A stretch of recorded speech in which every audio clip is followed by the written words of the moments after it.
Okay, it's been a while, but I'm starting to look back into my Z4, see what's going on. Just to recap, as you recall, I've had a shifting problem, right?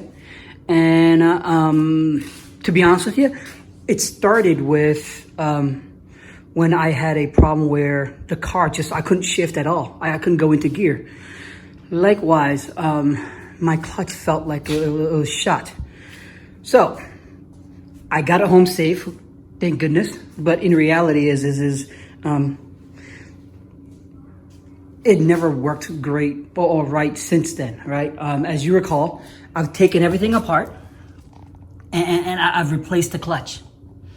Problem still occurred, so what I did was I replaced the master cylinder clutch as well as the slave, all right? Unfortunately, winter came and I couldn't do anything with it, so I stowed it away. Now, with my Porsche Boxster working perfectly, right? So here are my bad boys. So my Z3 has been working perfectly. I mean, minor little problems here or there, but everything is good. My Boxster is working perfectly now with the new heater core. Test drive it for a few hours and everything is rock solid. So I put my focus back onto my Z4 to bring this thing back to life too, because as you recall, I've spent a lot of time and effort in rebuilding this, okay? So instead of just jumping in and tearing apart the clutch and everything and taking out the drive shaft and everything, I thought about, hey, let's take a step back, let's go backwards and take a look. So the first thing I did was I took a look at the slave cylinder. So I took it out, I tested to make sure, I can bleed everything out, and unfortunately, it broke, which meant I had to run out and buy a new one. Okay, so as of yesterday, I've installed a new one. I've bled it a few times to make sure everything's all good. Okay, my clutch still feels a little bit spongy, but the concern I have is I'm still having a shifting problem. So in reality, later on today, I want to take out the exhaust. I'm going to take out all these pieces, the drive shaft, so I can actually take out the clutch and take a look at my pressure plates, my my clutch, as well as my flywheel. I've got to relook at all those again to make sure that everything is intact. The good thing for me is that all the screws that I've just put in for the exhaust and everything else, they're all brand new. Likewise, even the drive shaft and stuff like that, they're all brand new. So taking it out is not going to be that much of a work. So reality is, it is still going to be a lot of work. However, it's not going to be as bad as when I first started, where everything was all rusted, right? So that's definitely one of the good things. It's still going to take me a few hours to do, but at least I can see what's going on, because other than that, this car, the engine sounds great. Everything seems good. I just seem to have a shifting problem. And this, I think, is not a common problem. Not to this extreme. I mean, like my Z3, right? Yes, I had a slipping clutch. Sure. But it wasn't to the extreme. This one, for some reason, it went bad extremely fast, extremely hard, where I just couldn't do anything at all. Okay? So, for most folks, they would give up and just, offload or just dismantle the car. I could do that. I could definitely do that. If I get frustrated enough, I will probably do that. However, I want to see, because I want to know what's going on here and how to fix it. Part of this journey is for me to learn, but the other part of the journey is for you guys to see, what I'm attempting to do. And in essence, I'm asking for your help. I'm asking for your advice. What can I do better? Okay? So that's my first thing. Let's get this all sorted out so that way it's drivable again. And then the great thing is I've come across, now that I've been doing this for a decent amount of time, I've come across a lot of companies, a lot of places where they dismantle and sell parts of the cars, which means I'm going to replace this, right? To make it look nice, to make it look good. I can bend this out, but you know what? I don't know if I want to. We'll see. We'll see what the cost is. But likewise, there's a lot of tidbits that I would love to get replaced, right? One, what else? The switch here, I need to tear apart, right? I'll probably make a video out of this. But for some reason, I can make it go down, but I can't make it go up. And it's something that I have to, play around with to make work.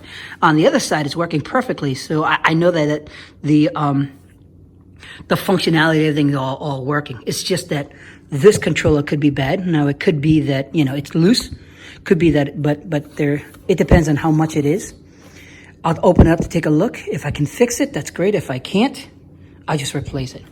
Likewise, a lot of these little things, like a bad or beat up handle, or maybe a broken piece here or there, a missing cover, stuff like that, just to try to bring this car back to its former glory. The reality is I'm not trying to make this a showcase or a concourse car. I'm not. With all the cars that you've seen that I have, other than my daily drivers, none of these cars are concourse, because I'm not that kind of person. I'm not the kind of person that wants a pristine, perfect car. If I did, I would have bought it brand new and life would have been simple. I'm the kind of guy that loves to drive them without fearing that I'll break it. Also, I'm also the kind of guy that likes to fix it. So it's not just all drive, no fix. It's 50% fix, 50% drive. And the reason being is because I like it. Despite the fact that it's stressful, despite the fact that it's not easy, I like it, And I hope some of you guys are the same way, where it's that little bit, it's that little thing, it's the little tweak, it's a little bit of fixing that makes your car, right?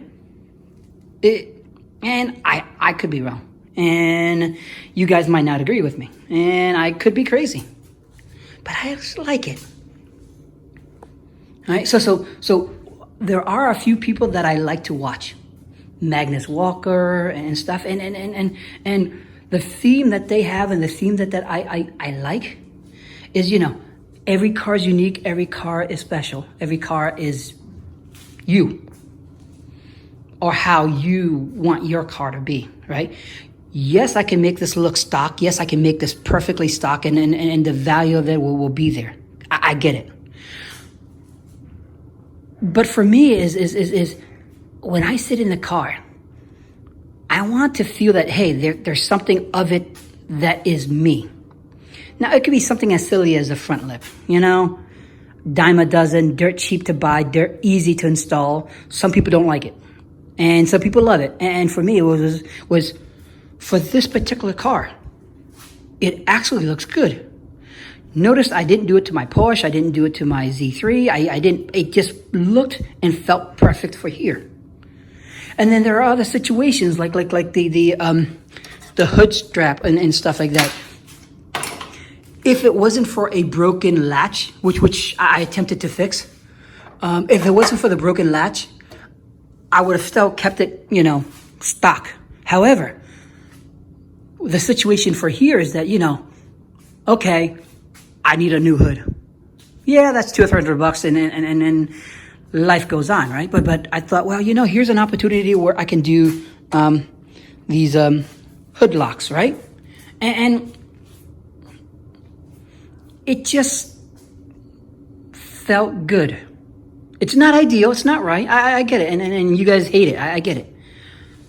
But I actually kind of like it. It gives it that that grungy feel to this car, and that's what I want for this car. All right, and it's just me. It's for me.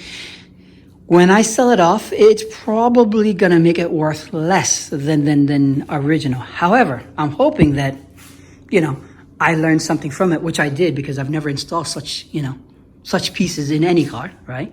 And then the second thing is I'm hoping that when all said and done, when I do my due diligence, when I make everything right, because of the history that I've put into it, because it's on YouTube, because of everything that I've done, that I made it more valuable in that essence, right? So car is all about, you know, where it came from, how someone took care of it, stuff like that. The hope is that I'm trying to make history with this car, and it's recorded. It's on YouTube.